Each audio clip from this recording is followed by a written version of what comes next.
Hello students, twelfth commerce business studies की class में जो हमारा आज का टॉपिक है वो है मैनेजरियल टेक्निक के अंदर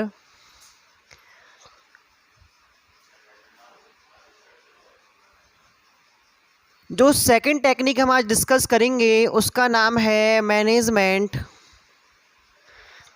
bye exceptions. Management by exception को हिंदी में अपवाद द्वारा प्रबंध कहते हैं।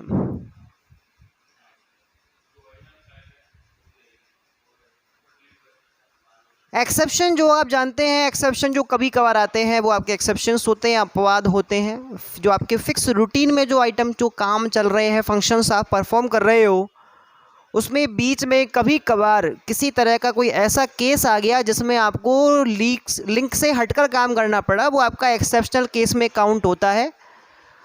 तो जो ये आपकी टेक्निक है ये प्रेजेंट टाइम में मैनेजमेंट करने के काम में ली जा रही है और इसके जो फाउंडर हैं वो है मिस्टर F.W. टेलर। ये आपको ध्यान रखना है, ये पहले एक नंबर के क्वेश्चन में पूछा जा चुका है कि आपकी जो मैनेजमेंट बाय एक्सेप्शन टेक्निक है इसके डेवलपर कौन है। तो डेवलपर कौन है इसके हैं F.W. टेलर। और इससे पहले जो हमने डिस्कस की थी मैनेजमेंट बाय ऑब्जेक्टिव, उसके डेवलपर कौन थे? उसके डेवलपर थे पीटर F. ड्रकर। क्लियर? तो ये जो आपकी बातें हैं इनको आपको ध्यान में रखना है, ये एक नंबर में पूछी जाने लायक बातें होती हैं। F.W. टेलर ने जो ये टेक्निक है इसके अंदर क्या समझाया है, इस टेक्निक को शॉर्ट फॉर्म में हम मैनेजमेंट बाय एक्सेप्शन कहेंगे। क्या कहेंगे? Management by exception. Clear? Management by exception जो है इस टेक्निक के अंदर क्या बताया गया है, जैसा कि आप जानते हैं कि आज का जो बिजनेस एनवायरनमेंट है वो पहले से ज़्यादा कैसा हो चुका है, कॉम्प्लेक्स हो चुका है। और सारा का जो वर्कलोड है वो वर्कलोड किस पे पड़ रहा है? तो वर्कलोड जो होता है वो होता है किस पे? टॉप मैनेजर्स पे। क्योंकि भाई सारे के सारे डिसीजंस वही ले रहे हैं, सारे काम वही कर रहे हैं। कमांड्स करना, मॉनिटरिंग करना, ये सारे काम जो होते हैं वो करना काफ़ी कॉम्प्लिकेटेड हो जाता है।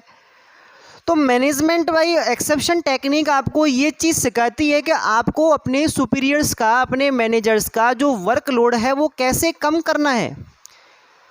देखो, इस टेक्निक में ये बताया गया है कि जब आपके जो काम है, कंपनी के जो फंक्शन, ऑर्गेनाइजेशन के जो जनरल फंक्शंस हैं वो इजीली जा रहे हैं, गोइंग वेल, तो आपको जो मैनेजर्स को जो अटेन है, मैनेजर्स का जो फोकस है वो आपको अट्रैक्ट नहीं करना। लेकिन जब आपको कोई ऐसा लगता है कि ये प्रॉब्लम तो थोड़ी बड़ी है, या ये मैटर थोड़ा इंपॉर्टेंट है और इसका डिसीजन मुझसे नहीं हो पाएगा, या ये ऐसा है जो पूरे के पूरे ऑर्गेनाइजेशन को क्या कर रहा है, अफेक्ट कर रहा है, तब आप किसको याद करोगे? तब आप याद करोगे टॉप मैनेजर्स को। तो आपने क्या किया? टॉप मैनेजर्स को केवल तब आपने क्या किया, काम में लिया है, तब उनसे कंसल्ट किया है, तब उनको काम दिया है जब आपके पास कोई एक्सेप्शनल केस आता है। आया समझ में? आपको नहीं आया? भाई आज मान लो कि किसी टाइप की कोई प्रॉब्लम आती है, तो अपने जैसे आप पॉलिटिकल जो आपका सिनेरियो है वहाँ पे हम बात करते हैं। आज मान लो कोई भी छोटी मोटी प्रॉब्लम जो है वो आ जाती है। छोटी मोटी प्रॉब्लम क्या हुई कि किसी कॉलोनी में, किसी घर में एक चोरी हो गई, तो जो उस ब्लॉक के, उस टाउन के जो पुलिस वाले हैं वो इजीली उस केस को क्या करेंगे, मैनेज कर लेंगे। लेकिन पता चला कि डबल मर्डर हो गया एक ही दिन के अंदर, और सेम बंदे ने किया है, और जो बंदा है वो जो मर्डरर है वो जल्दी से पकड़ में भी नहीं आया। तो अब यहाँ पे तो एसपी, डीएसपी और जो अपर पोस्ट के मैनेजर्स हैं, जो पुलिस आपके डिपार्टमेंट के अंदर मैनेजर्स की फॉर्म में ही आते हैं वो लोग भी, तो उनको फिर याद किया जाएगा क्योंकि ये बड़ा केस हो गया, यहाँ पे ज़्यादा पब्लिक का हंगामा हो गया। और ऐसी कंडीशन में जो एक्टिविटी है वो ज़्यादा कॉम्प्लेक्स हो चुकी है, तो इसको संभालने के लिए हमको ज़्यादा एलिजिबल लोग चाहिए होंगे। तो वही चीज़ यहाँ पे आती है। F.W. टेलर ने साइंटिफिक मैनेजमेंट के अंदर ये टेक्निक दी है और उसने ये बताया है कि भाई क्या करना है आपको, कि जो मैनेजर्स हैं, टॉप मैनेजर्स हैं, उनका वर्कलोड कम करना है। और वर्कलोड कम कैसे होगा? कि भाई आप अपनी प्रॉब्लम्स को अपने लेवल पे क्या करो, सॉल्व करो। और जब आपको लगे कि ये प्रॉब्लम मुझसे सॉल्व नहीं हो रही, तब आपको क्या करना है, मैनेजर को ध्यान में देना है कि भाई मैनेजर अब मुझसे ये प्रॉब्लम सॉल्व नहीं हो रही है, अब आपको क्या करना है, मेरा थोड़ा प्रॉब्लम सॉल्व करवाना है, तो जो मैनेजर हैं, जो टॉप मैनेजर हैं, जिनसे आप कंसल्ट कर रहे हो, जिनसे आप हेल्प ले रहे हो, उनका जो टाइम है वो केवल अब इस टाइम पे ही आपको देना पड़ेगा। उससे पहले सारी प्रॉब्लम्स आप अपने एरिया की, अपने पोस्ट के हिसाब से खुद क्या कर रहे हो पूरा कंप्लीट सॉल्व कर रहे हो, कोई दिक्कत नहीं आ रही, तो उनका टाइम सेव हो रहा है। अब वो उस टाइम में जब आप अपने कामों को ढंग से करते रहोगे तो उनका टाइम बचेगा, और उनका टाइम बचेगा तो वो कंपनी की ग्रोथ के लिए, कंपनी के डेवलपमेंट के लिए क्या कर सकते हैं, नए नए आइडियाज़ सोच सकते हैं। यानी कि अगर मैं ये कहूँ कि जो MBE टेक्निक है वो किसी ऑर्गेनाइजेशन को डेवलप करने में भी क्या करती है, असिस्ट करती है, हेल्प करती है, तो कोई गलत बात नहीं होगी, क्योंकि डेवलपमेंट डिपेंड करता है न्यू आइडियाज़ पे, और न्यू आइडियाज़ तो तब आएंगे ना जब आप डेली रूटीन के कामों से पीछे छुड़ाओगे। अब डेली रूटीन के काम भी आपको करने पड़ रहे हैं, न्यू आइडियाज़ भी आपको लॉन्च करने हैं, तो अकेला मैनेजर इतना सारा वर्कलोड कैसे संभालेगा। तो MBE टेक्निक में क्या कर रहे हैं हम, जो जनरल फंक्शंस हैं, जनरल जो फंक्शंस है, जनरल वर्क हैं, वो तो हम करवा रहे हैं सबॉर्डिनेट से, यानी कि अधीनस्थ कर्मचारियों से ही क्या करवा रहे हैं, वो सारे काम करवा रहे हैं। लेकिन अगर कोई इम्पोर्टेंट मैटर आ गया, इम्पोर्टेंट मैटर बोल लें या इसको बोल लेते हैं हम कोई एक्सेप्शनल केस, तो उसके लिए अपन किसकी तरफ मूव करेंगे, हम मूव करेंगे मैनेजर्स की तरफ, कि भाई मैनेजर्स अब हमसे ये प्रॉब्लम सॉल्व नहीं हो रही है, अब आप इसको करो, ये आपके लेवल का है। क्लियर। तो या तो हमको सबसे बेस्ट, ध्यान रखना है, या तो हमको सबसे बेस्ट डिसीजन के लिए मैनेजर्स को पूछना है। सबसे बेस्ट डिसीजन, एक ऐसा डिसीजन जो पूरे के पूरे ऑर्गेनाइजेशन को अफेक्ट करेगा, वो इम्पोर्टेंट डिसीजन हो गया, उसके लिए हमें मैनेजर्स की तरफ ध्यान देना है, मैनेजर्स को पूछना है। और या फिर हमको उस सबसे जो ख़राब जो आपका डिसीजन है, जो आपसे लेने भी नहीं आ रहा, जिसको लेने में आप हिचकिचा रहे हो, जिसको लेने से आपके ऑर्गेनाइजेशन का कोई गड़बड़ हो सकती है, उसमें गलत हो सकता है, तो अब ऐसी कंडीशन में भी आप मैनेजर्स को क्या कर रहे हो, बता रहे हो। तो मैनेजर्स का जो फोकस है वो केवल 2 टाइम्स ही आप क्या कर रहे हो, अट्रैक्ट कर रहे हो, बाकी टाइम वो लोग फ्री रहेंगे, और फ्री रहेंगे तो अपने लेवल के काम करेंगे। मतलब उनके पास केवल बड़ी प्रॉब्लम्स ही जानी चाहिए। ऐसा नहीं आप छोटी छोटी प्रॉब्लम्स को लेकर टॉप मैनेजर्स के पास पहुंच गए कि भाई ये भी पूरा करो, ये भी सॉल्व करो, नहीं, ऐसा नहीं करना है आपको। अगर आप ऐसा करते हो तो उनका टाइम ख़राब होगा, और फिर उनकी क्वालिटी ज़्यादा है, और उनकी क्वालिटी ज़्यादा है तो उनको बड़ी प्रॉब्लम्स को फेस करना आना चाहिए। अगर छोटी छोटी चीज़ों को उनको दोगे तो फिर आप तो सीखोगे ही नहीं ना। एक्चुअल में MBE जो नीचे वाले एम्प्लॉयज़ हैं उनको ट्रेन भी करती है कि वो अपने एरिया के, अपने ब्लॉक के, अपने काम से रिलेटेड जो उनकी प्रॉब्लम्स हैं उनको फेस करना सीखें, डिसीजन लेना सीखें, और ऐसा करने से वो फ्यूचर में अच्छे मैनेजर्स बन सकते हैं। क्लियर।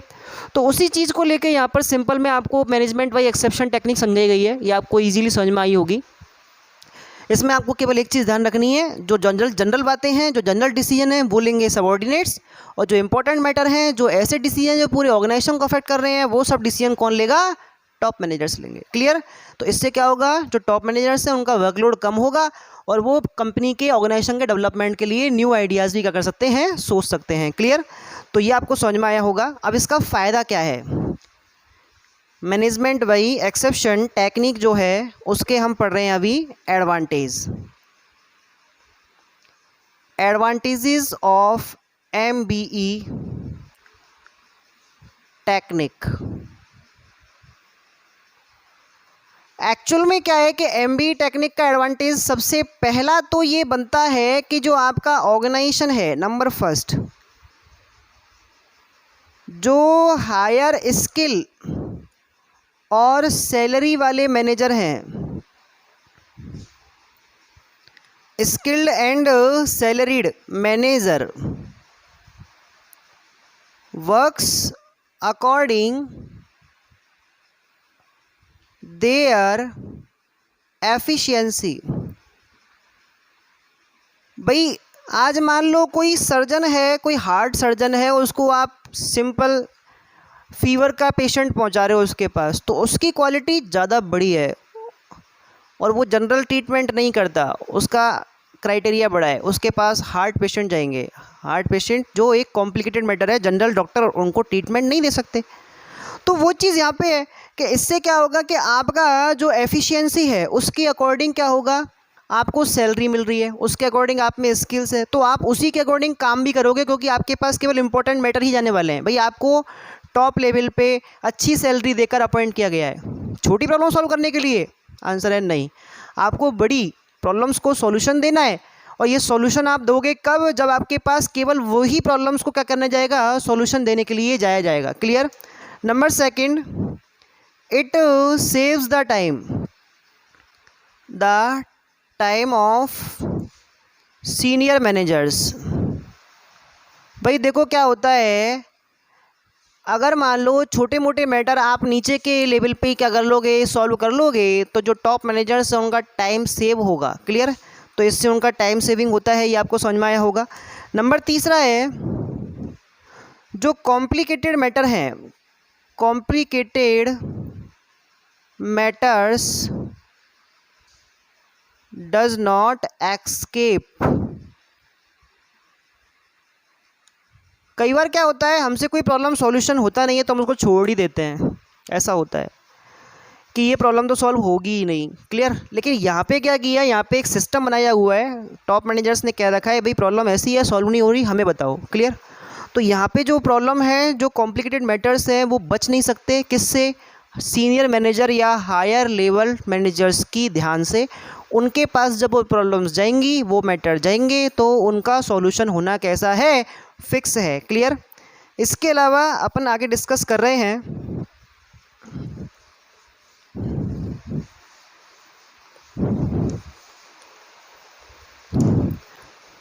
नंबर 4 पे, it provides broadness for management. Broadness कैसे मिलेगी, व्यापकता कैसे मिलेगी? आप क्या जानते हैं, किसी ऑर्गेनाइजेशन का डेवलपमेंट किस पे डिपेंड करता है, कि वो नए से नए काम लगातार करते रहें, डेवलपमेंट होता रहेगा। अब यहाँ पे क्या हुआ, हमने इस टेक्निक को अप्लाई किया, तो जो टॉप मैनेजर्स हैं वो बिल्कुल हो गए फ्री, उनके पास कोई काम नहीं है, उनके पास केवल इंपॉर्टेंट मैटर ही आएंगे। तो जो ये लोग हैं ये बिल्कुल फ्री हो चुके हैं, तो ये new techniques, new plant, new product, new markets, इनके बारे में रिसर्च कर सकते हैं, उन रिसर्च के अकॉर्डिंग काम कर सकते हैं, और ऐसा करने से क्या होगा, जो ऑर्गेनाइजेशन का डेवलपमेंट है वो हो सकता है। तो ये मैनेजमेंट जो होता है ये लंबे स्केल पे बढ़ता है, सिंपली मैटर्स नीचे हो जाते हैं फ्री, और जो कॉम्प्लेक्स मैटर हैं वो आपके कहाँ होते हैं, ऊपर फ्री होते हैं। क्लियर? इसके अलावा नंबर 5 पे हम डिस्कस करेंगे कि जो ट्रेनिंग है,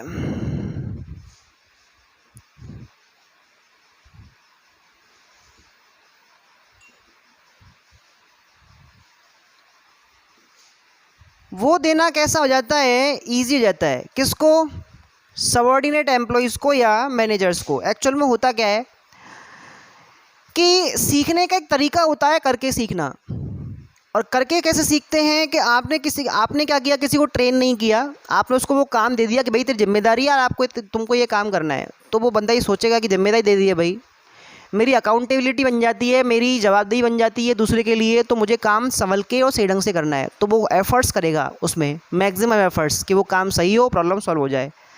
तो यहाँ पर वही चीज़ तो है कि जब MB टेक्निक को अप्लाई किया गया, तो MB टेक्निक को अप्लाई करने से जो छोटे मोटे केसेस हैं वो तो नीचे सॉल्व हो रहे हैं, और नीचे सॉल्व करने के लिए सारी की सारी मेहनत कर रहे हैं।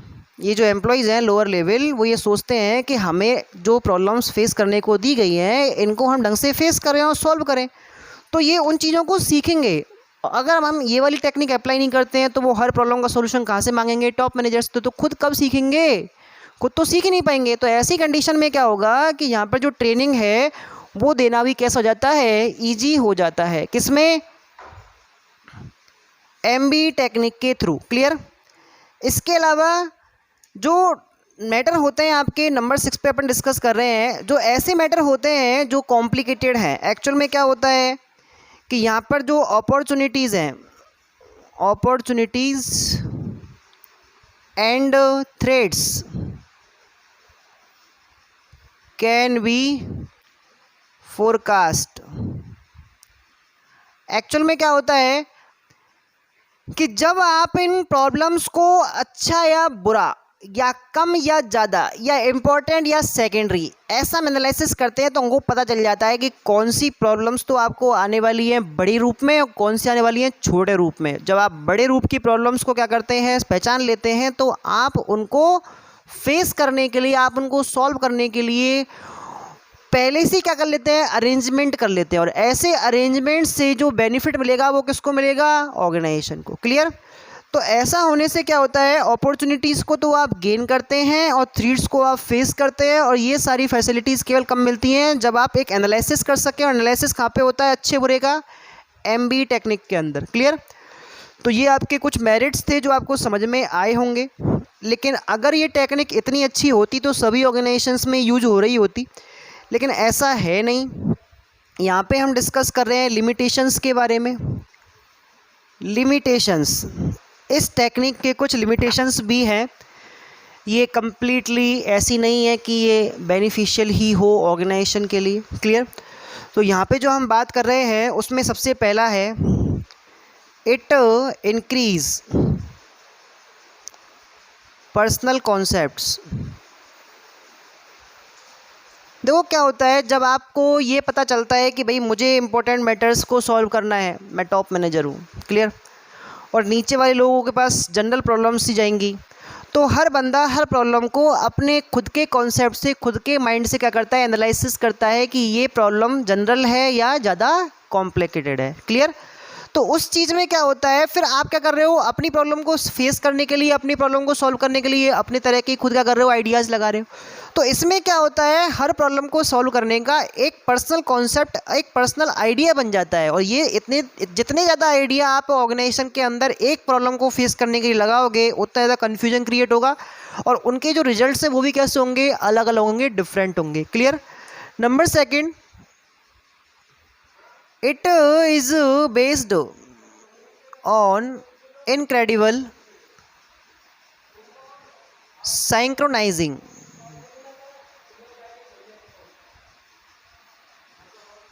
इनक्रेडिबल साइंक्रोनाइजेशन क्या होता है, इनक्रेडिबल का मतलब होता है अविश्वसनीय और साइंक्रोनाइजिंग का मतलब होता है समंक। देखो क्या होता है, अभी अभी हमने पढ़ा था MBE टेक्निक के बारे में कि MBE टेक्निक के अंदर क्या होता है कि जो जनरल प्रॉब्लम्स हैं उनको फेस करता है सबऑर्डिनेट।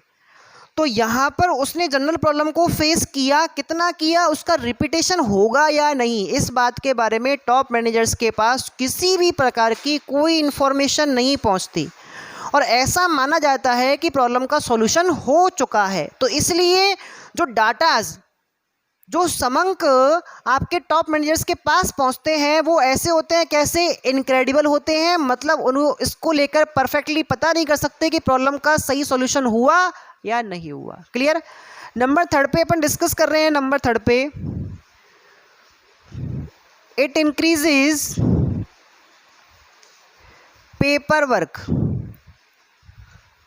भाई देखो, अगर प्रॉब्लम जनरल है, सिंपल है, आपके फेस करने लायक है, आपके सॉल्व करने लायक है, तो आपने उसको कितना सॉल्व किया, कैसा सॉल्व किया, इस चीज़ की रिपोर्ट आपको क्या करनी पड़ती है, लेनी देनी पड़ती है।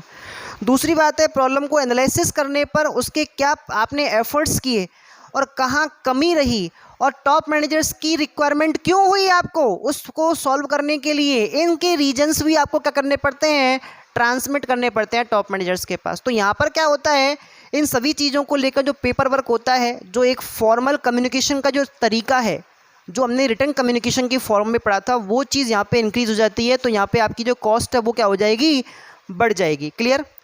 नेक्स्ट हम डिस्कस करते हैं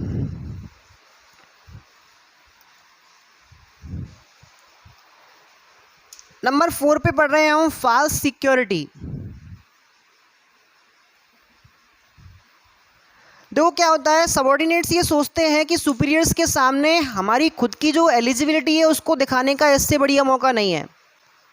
और वो क्या करते हैं, हर प्रॉब्लम को सिंपल बताते हैं कि भाई आपके लायक अभी कोई काम नहीं है, आप आराम से नए काम करो। और हम ही क्या कर रहे हैं, सारी प्रॉब्लम्स को फेस कर रहे हैं। अब चाहे उनसे प्रॉब्लम्स सॉल्व हो रही हैं चाहे नहीं हो रही, तो ऊपर वाले मैनेजर्स को पता नहीं चल पा रहा है। यहाँ पे क्या हो रहा है, फॉल्स सिक्योरिटी मिल रही है। मतलब टॉप मैनेजर ये सोचता है कि प्रॉब्लम कोई आ ही नहीं रही और जो आ रही है वो बहुत सिंपल है, तो नीचे वाले मैनेजर्स उनको सॉल्व कर रहे हैं। और ऐसा करने से वो मानते हैं कि सब कुछ मैनेजमेंट कैसा चल रहा है अच्छा, जबकि ऐसा होता नहीं है। तो यहाँ पर मैंने ऑर्गेनाइजेशन को क्या मिल रही है, एक फॉल्स सिक्योरिटी मिल रही है। जैसा है नहीं वैसा भी टॉप मैनेजर्स अपने आप ही क्या कर रहे हैं, एज्यूम कर रहे हैं। क्लियर। और नंबर नेक्स्ट पढ़ रहे हैं अपन कि यहाँ पर जो एक मेजरमेंट है, measurement of human behaviour is not possible. जैसा कि आप जानते हैं कि यहाँ पर जो ये सिस्टम अपन ने पढ़ा है एमबीई का, ये ह्यूमन बिहेवियर का मेजरमेंट नहीं, ये एक क्वालिटेटिव आइटम हो गया। दो तरह के आपके फैक्टर्स होते हैं, दो तरह के ऑब्जेक्टिव होते हैं मेजरमेंट करने के लिए, क्वांटिटेटिव एंड क्वालिटेटिव। क्वांटिटेटिव को इजी है करना। मेरे पास सपोज दैट आप स्टूडेंट हो और आपको 100 मार्क्स का एक पेपर है जिसमें आपने डिसाइड किया कि मुझे 90 मार्क्स लाने हैं, तो 10 मार्क्स आपके नहीं आए, या आपने 90 का सोचा था और आपके 50 रह गए तो आपके 40 मार्क्स नहीं आ पाए। क्लियर। ये क्वांटिटेटिव क्या होता है, मेजरमेंट होता है, और इसमें कंपैरिजन करना कैसा है, ईजी। लेकिन हम ह्यूमन बिहेवियर का मेजरमेंट नहीं कर सकते कि ये सेटिस्फाई हुआ तो कितना हुआ, कितना नहीं हुआ, कितना रह गया। अगर कोई बंदा झूठ बोल रहा है तो उसका मेजरमेंट नहीं हो सकता। अगर कोई बंदा प्रॉब्लम्स को सही ढंग से फेस करके उन्हें सॉल्व कर रहा है तो उसका मेजरमेंट नहीं हो सकता। तो ये सारी चीज़ें जो होती हैं ये बिना मेजरमेंट के चलती हैं, और बिना मेजरमेंट के चलती हैं तो हमेशा ही ऑर्गेनाइजेशन के लिए कैसी हैं, ये लेस कन्वीनियंट रहेंगी, उसके लिए हार्मफुल होंगी, नुकसानदायक रहेंगी। क्लियर। तो यहाँ पर जो आपने सिंपल बात देखी एमबीई की वो आपको समझ में आई होंगी। एमबीई का कॉन्सेप्ट क्या है, एमबीई ये कहता है भाई कि आपको क्या करना है, इंपॉर्टेंट मैटर्स पे ध्यान करना है टॉप मैनेजर्स को, और जो जनरल प्रॉब्लम्स है वो आपको नीचे सॉल्व कर लेनी है जो छोटे वाले जो मैनेजर्स होते हैं उनके द्वारा। इससे क्या होगा, उनका टाइम सेव होगा, वर्कलोड कम हो जाएगा, वो अच्छे कामों नए कामों के बारे में सोच पाएंगे, और सबॉर्डिनेट्स जो एम्प्लॉय होते हैं उनको भी काम करने के और सीखने के बारे में मिलेगा, क्योंकि वो जब अपने प्रॉब्लम्स को खुद फेस करेंगे, खुद सॉल्व करेंगे, तो उनकी जो मैनेजरल स्किल्स हैं वो क्या होंगी, इंप्रूव होंगी। क्लियर। तो जो आपकी सेकंड टेक्निक थी मैनेजमेंट बाय एक्सेप्शन, ये आज इतनी ही है। क्लियर। नेक्स्ट टेक्निक हम डिस्कस करेंगे नेक्स्ट क्लास।